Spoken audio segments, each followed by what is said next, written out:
ইউটিউবে কিন্তু এমন একটা নতুন ফিচার্স অ্যাড হয়েছে যে আপনারা কিন্তু এই ফিচার্সটির মাধ্যমে জানতে পারবেন যে আপনি আজকের দিনে কত ঘন্টা আপনার ইউটিউবটি চালিয়েছেন। এই ফিচার্সটি কিন্তু খুবই চমৎকার একটি ফিচার্স। এই ফিচার্সটি পেতে হলে কিন্তু প্রথমে আপনি আপনার ইউটিউব অ্যাপকে আপডেট করতে হবে। তো ইউটিউব অ্যাপটি আপডেট করার পর আপনারা চলে যাবেন আপনাদের মোবাইলের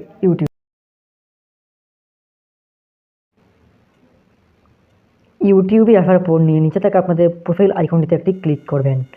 এখানে ক্লিক করার পর এখান থেকে একদম উপরে দেখতে পাচ্ছেন সেটিংস অপশন, এই সেটিংস অপশনটিতে আপনারা একটি ক্লিক করবেন।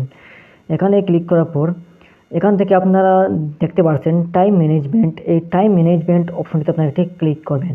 এখানে ক্লিক করার পর এই দেখুন একদম উপরে কিন্তু আপনারা দেখতে পাচ্ছেন সময় দেখাচ্ছে আপনি আজকের দিনে কত ঘন্টা আপনার ইউটিউবটি চালিয়েছেন তা কিন্তু এখানে শো করে। আপনারা কিন্তু চাইলে এই ফিচার্সটি মতো জানতে পারবেন যে আপনি আজকের দিনে কত ঘন্টা আপনার ইউটিউবটি চালিয়েছেন তা কিন্তু এই ফিচার্সটির মাধ্যমে আপনারা খুব সহজেই জানতে পারবেন।